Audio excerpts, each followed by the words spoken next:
Good evening. Good evening. I'll use preacher voice. How about that? Oh, thank you for coming tonight. Welcome to the Lawrence Community Handbell Concert Spring Concert. How about that? Nope. All right. Well, we'll make preacher voice. My name is Amy Seifert. Yes, I'm that Amy Seifert. If you are a member here of Susanna, Wesley, I look forward to getting to know each of you a little bit better come July when I'm officially here. I am the artistic director of the Lawrence Community Handbell Choir, and our concert this evening is titled Music from the Pale Blue Dot, and it celebrates many different genres and styles of music from across the pale blue dot that we know as Earth. We began, third time's a charm. That's right. Okay. We begin with Matthew Compton's arrangement of Ralph Vaughan Williams' Toccata on King's Weston. And although King's Weston refers to a manor house on the Avon River near Bristol, England, Vaughan Williams composed the music to accompany the hymn text At the Name of Jesus, which is published in over 248 hymnals. While many people are used to hearing hymn tunes, this particular arrangement had an unusual flair because you heard the tune played both forward and backward at the same time. Always be prepared for the unexpected when it comes to music. We now take a hop, skip, and a jump from England to the Celtic country.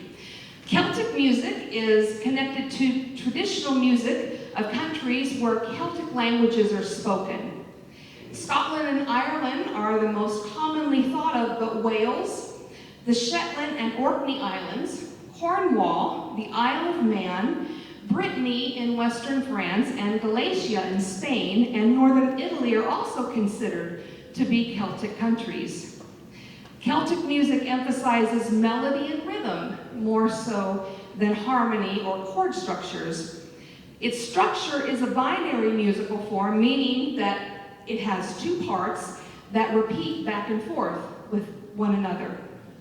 Our next piece, Celtic Praise by Kevin McChesney, has meter changes and mallet work that make this a fun piece to play and hopefully a fun piece to listen to as well.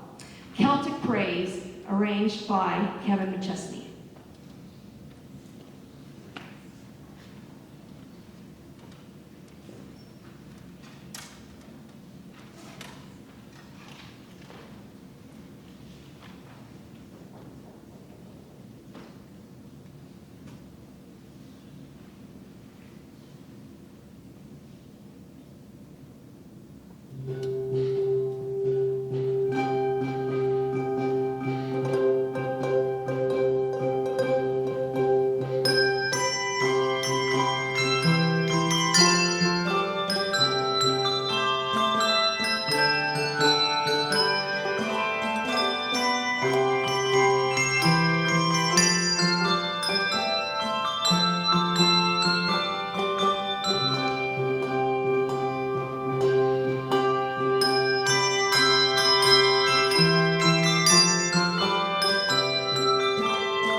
The late management consultant, educator, and author Peter F. Drucker said, "Until we can manage time, we can manage nothing else."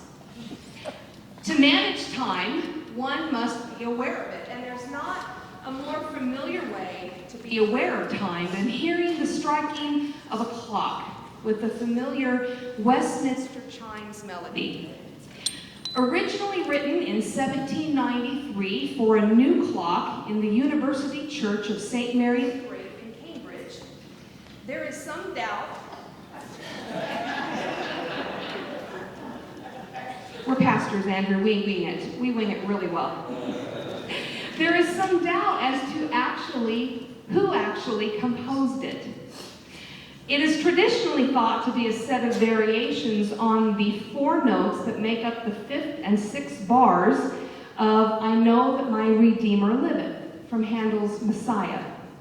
Its fame and popularity spread throughout the world, and it's one of the most commonly used chimes for clocks. It has even been used by the New York Yankees to celebrate a run being scored. Organist, composer, conductor, and Lawrence Community Handbell Choir alumnus, Dr. Matt Gender, takes the traditional chime tune and incorporates it into a delightful theme and variations.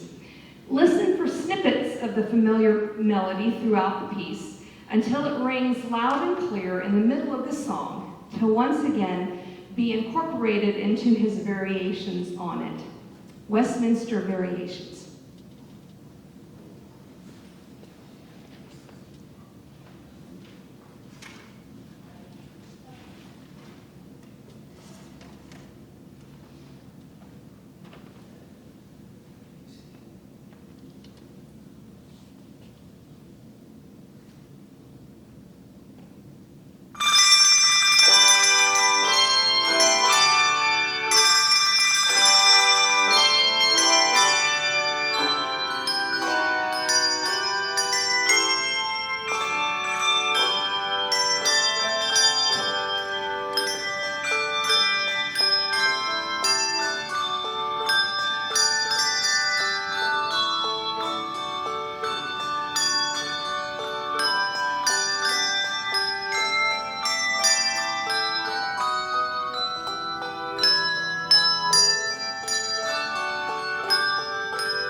Our next piece takes us to a place a little more ethereal. Jason Krug uses the opening chapters of the book of Genesis as inspiration for his musical interpretation of the creation story, beginning from the creation of heavens and the earth, through to God resting and celebrating on the seventh day, declaring each day that it was good. Intriguing harmonies and meter changes depict the elements of creation coming into being, combined with a slower middle section that provides an opportunity to reflect on the wonder of it all. And It Was Good by Jason Krug.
Our next selection and inspiration for our concert title is also by Jason Krug. I share some words of his about this piece. On Valentine's Day 1990, NASA's Voyager 1 space probe turned its cameras backward to take a photograph of Earth. In the grainy image are bands of sunlight, vast tracts of empty space, and a single solitary dot, less than a pixel wide.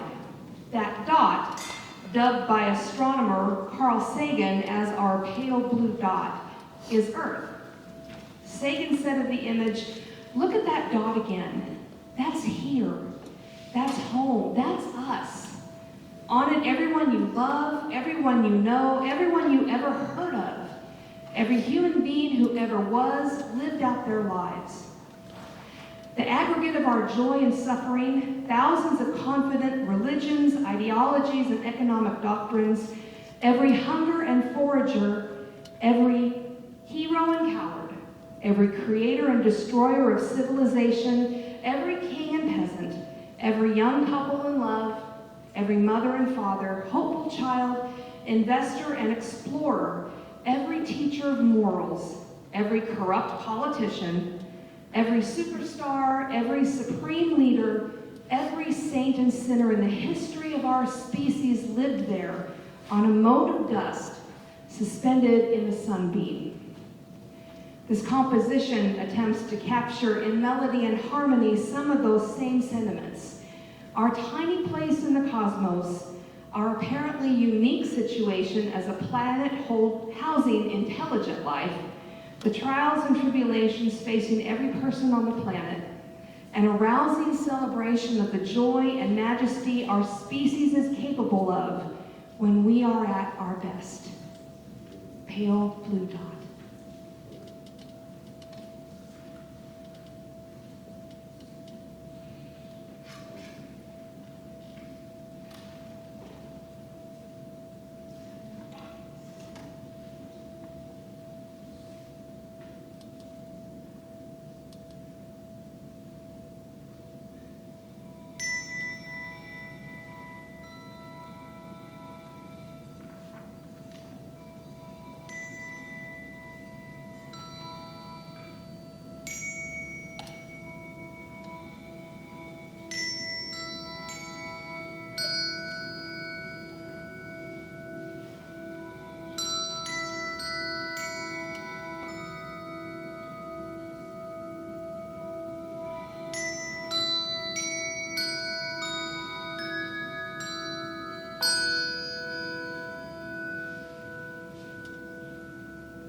and head to France, where concert bands find their origin.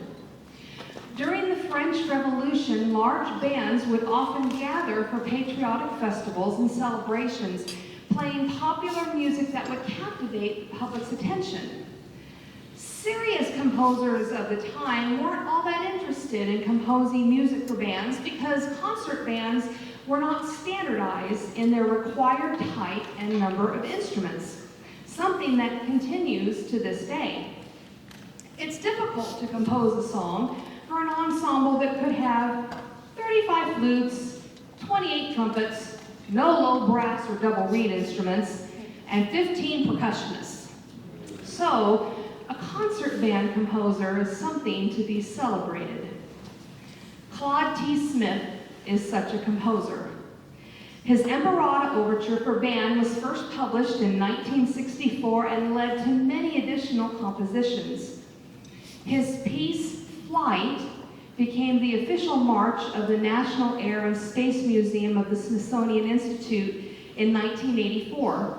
And the U.S. Air Force Band, the President's own U.S. Marine Band, the U.S. Navy Band, and the U.S. Army Field Band have all commissioned and performed Smith's works.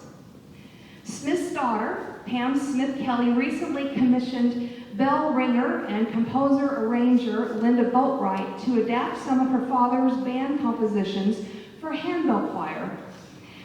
We are very excited to have Pam here with us tonight, Claude's daughter. So Pam, thank you for being here and allowing us. No one has ever heard these songs before. You are the first. You are the first. Our first piece is his arrangement of the hymn, My Shepherd Will Supply My Need, followed by Declaration Overture.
sets up for Declaration Overture, let me share some facts and trivia about LCHBC.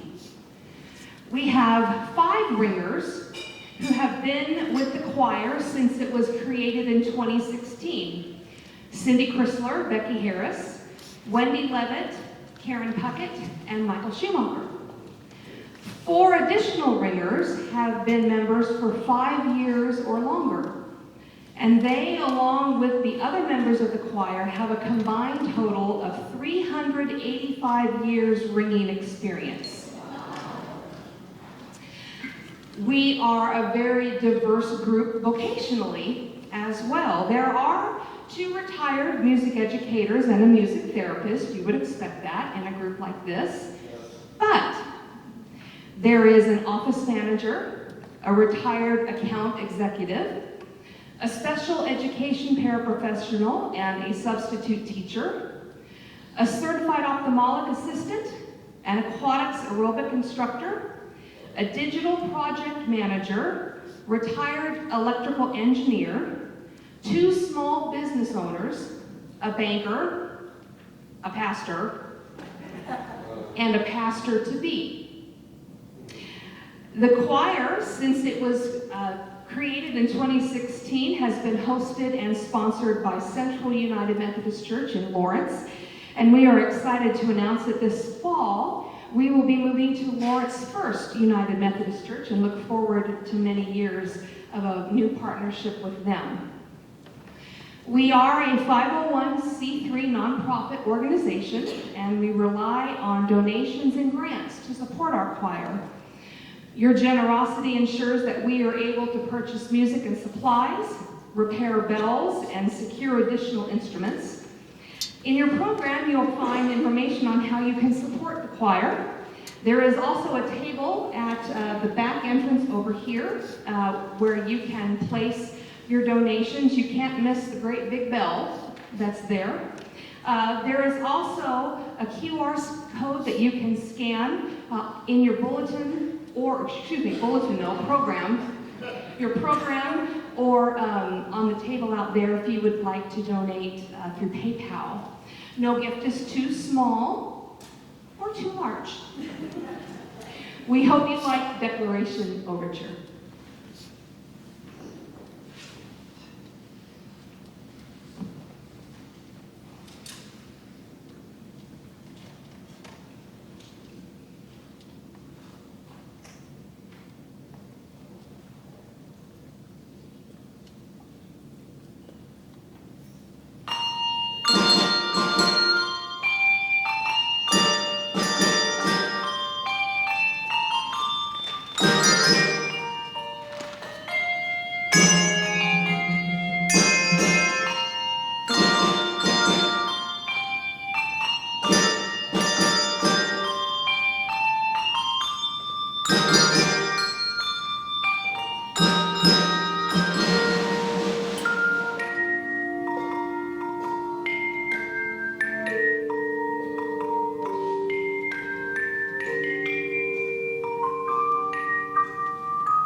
Since the 1920s, jazz music has been recognized as a major form of musical expression in traditional and popular music. It is characterized by swing style, complex chords, and improvisation, and our next piece has got all three. I Got Rhythm, composed by George and Ira Gershwin, has become a jazz standard. It was originally written for the 1928 Broadway musical Treasure Girl, and was later given new life and a faster tempo in the show Girl Crazy. Recorded by the likes of Judy Garland, Ethel Merman, and Ella Fitzgerald, it was featured in the 1951 musical film An American in Paris, where it was sung by Gene Kelly. Hart Morris's arrangement of this classic song uses lots of different ringing techniques. Watch for ring touches, where the bell is dampened immediately after ringing, marks, where the bell is rung into the table, and mark lifts, where it's rung into the table and lifted afterwards. You'll see shakes and lots of fancy mallet work, especially by Karen and Michael on the big bass bells. They're making faces, aren't they? We are excited to be joined by Tim O'Malley on the upright bass. O'Brien, Tim O'Brien. What, do you want to be O'Martin? Okay, O'Malley, yeah. He brings the improvisation to the piece. And Josh Seifert, who switched to the drums for that last piece, will provide some rhythm on this one as well. I Got Rhythm.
It's not a far journey from jazz to jump blues, a musical style that incorporates jazz, blues, and boogie-woogie. It was popular in the 1940s, and one of the most well-known songs of this style is Boogie Woogie Bugle Boy. Made famous originally by the Andrews Sisters in 1941, Bette Midler released it in 1972, where it reached number 8 on Billboard's Top 100 in July of 1973. The song tells the story of a brass player who was drafted into the Army in World War II. He was a famous trumpet man from out Chicago way. He had a boogie style no one else could play. He was the top man at his craft, but then his number came up, and he was gone with the draft. He's in the Army now, blowing reveille. He's the boogie-woogie bugle boy of Company B. Travel back in time with us to the days of big bands, war bonds, taxi dancers, and Rosie the Riveter during Hart Morris's arrangement of Boogie Woogie Bugle Boy.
our music from the Pale Blue Dot. We've had a great time, and we don't really want to say goodbye yet. Is that okay if we play one more?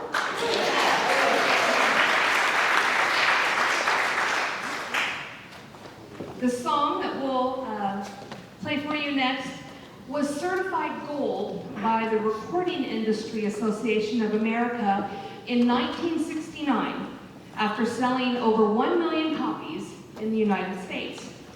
It was inducted into the Grammy Hall of Fame in 1998, and in 2005 was placed in the National Recording Registry, a list of sound recordings that are culturally, historically, or aesthetically important, and or inform or reflect life in the United States. It was recorded twice by its composer, the first time in 1956 with his band known as the Three Tunes, and then again in 1957 with a new band known as the Crickets. It was the second recording that gained Buddy Holly all of the accolades. As Buddy dreamed of becoming a singer-songwriter, he went to see the movie The Searchers, starring John Wayne with bandmate Jerry Allison. And every time a character in the film made a prediction that he felt was wrong, Wayne's character would say, "Well, that'll be the day." Well, the phrase stuck in Jerry's mind. And when Buddy said it would be nice if they could record a hit song, Jerry replied with, "That'll be the day," imitating John Wayne in the film. "That'll Be the Day" became Buddy Holly's first hit. Tim O'Brien joins us again with his upright bass. Please feel free after the concert to come up if you'd like to take a closer look at the bells, if you'd like to try your hand at ringing them. We always love ding-a-lings, new ding-a-lings, especially if you're interested in those big heavy ones in the back, just how big and heavy they are. Ask the ringers any questions that you might have. We love sharing about our bells. So, "That'll Be the Day" by Buddy Holly and the Crickets.